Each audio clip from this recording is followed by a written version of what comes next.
to general functions, discuss practices and provide direction to superintendent and cabinet on consequences for students with big behaviors. So, Mrs. Garibay and I debrief as board president on the different things that we're doing and planning for future agendas. In those discussions, it was clear to both of us that it was time for some discussion at the board level. I think as Ms. Valdez mentioned about comments, and you can see in the board item, there are possible consequences or actions that would be taken by a school district in board policy 5144.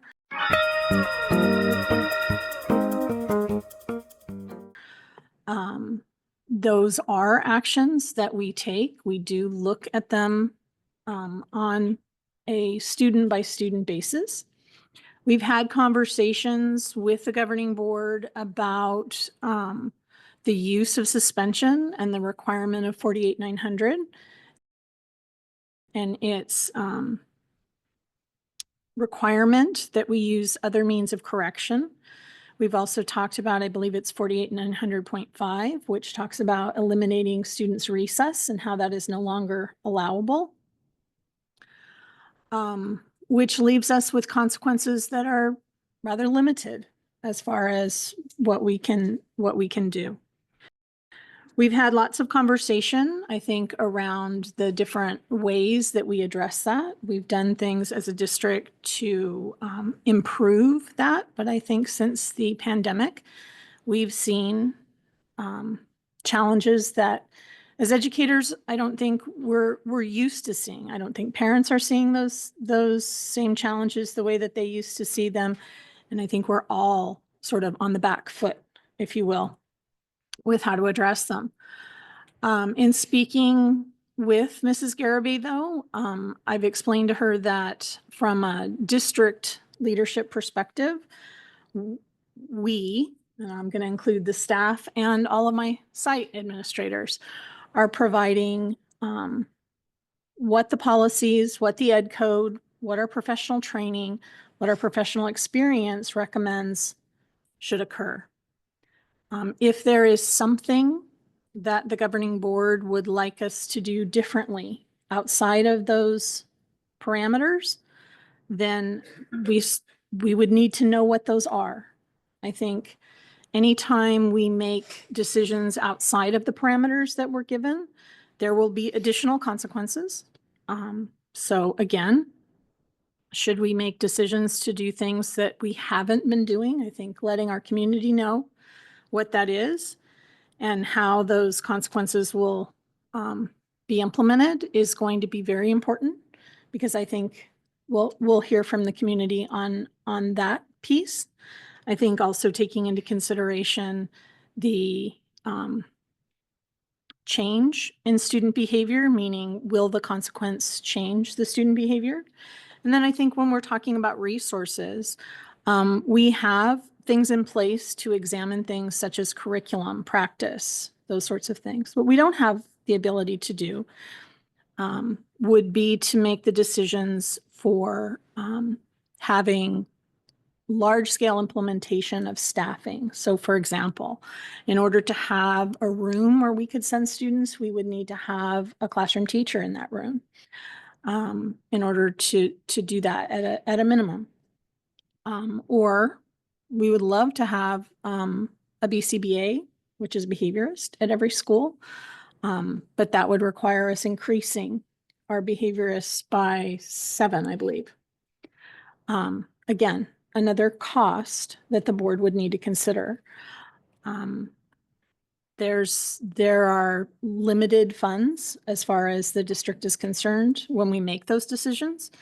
And should those be the decisions or the recommendations from the board, certainly the cabinet and business, we will make our best effort to present that to you in a way that can accomplish that.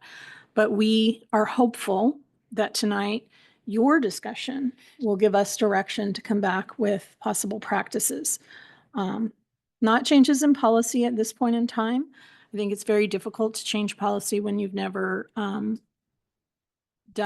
implemented some of these things this way.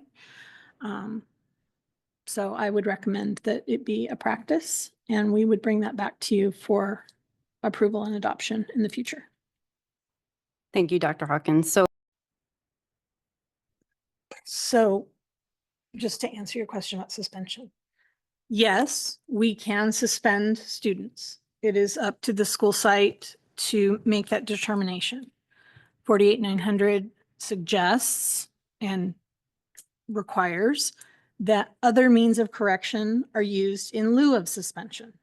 So when a student, especially students of young ages, does something like this, we are using other means of correction first. If the board desired, or let me say it this way. There have been instances where staff have made decisions about other means of corrections where I have even agreed that the child needs to be suspended. We have debates about that to ensure that we are not crossing over the line to put the district in legal jeopardy by not implementing 48,900. However, there is a gray area there. So if the board feels that that is something that would be beneficial in the case of these big behaviors, when you're 5 and you turn over a desk the first time, that we, I don't want to say ignore, but that our other means of correction is suspension. So if we currently are blue on the dashboard, I think I provided the board with the information about all of the districts in the valley, like our counterparts that are elementary. We are also blue. We do have some areas of red or orange. Every school district does. Those are areas where I guess you would say overuse of suspension is being marked to occur. When that occurs, whether it's for the entire district or for a particular subgroup of students, we have to address it through steps in our LCAP. Should that continue over multiple years, the monitoring from the state would increase. Right, say that one more time. The monitoring from the state would increase, and they could put requirements on how we're spending our different funding, making sure that we are addressing it and moving that group or the district as a whole from orange or red to green. And what's the funding that they could restrict or monitor more? What? LCAP. The LCAP funds. And is the is the dashboard just other than the state dictating potentially what we could use the funds for, just monitoring that? Is it just how I'm doing in the valley? Like, what do I care if it goes from blue to orange? Well, I think that's the question for the board tonight. Like, Do- is it do just you optics? care? I literally don't care. I personally don't care. To me, it's a contest. It's a So in our professional training, popularity contest. in fairness, in the professional training of all of us, we have been expected to show those improvements and move our statistics, if you will, from a not positive area to a more positive area. So I think that's one of the things when Mrs. Garibay and I were talking about our response. And I think I even said it to you that night, that my hands feel tied sometimes. There are times where I feel like some serious suspension or serious things need to happen. I have been seeing in going to school sites and specifically going into classrooms with students who are exhibiting these behaviors so that I can have that experience of what's been going on, not only with the student, but what's going on with staff in response to it. I think we could do a phenomenally better job of directly involving parents. I think as I talked with Mrs. Garabay about this item, there's a piece that I think our site administrators have their hands, they feel tied. They are talking with parents, but I think in some cases, they don't always feel that they can make a demand on a parent. I do think in some instances, they may decide that they want to suspend, but they don't feel like that will be the piece that's acceptable. So in speaking with Mrs. Garabay, I said, well, we're following what Ed Code says. We're following what we're required to do. Again, professionally trained, following the Ed Code, doing all of the things that we're supposed to be doing. We would need the board to say exactly what you just said, Mrs. Grease, that all of those metrics that we're supposed to be looking at, those particular ones, and I'm not pointing you out because Mrs. Cooper said it, and I think even to a degree, Mr. Watson said it. Those don't matter. We want this kind of result. And I can't bring that to you if I'm recommending what we're doing here, because it goes against my training, the Ed Code piece, the responsibility I would have as a superintendent to the district to have those dashboards and things be positive. If this sort of action would cause that, as you were saying, Mr. Watson, to suddenly become red or orange because we've now summarily increased our suspensions, and you're okay with us having that monitoring and having that be public, then we can move in that direction.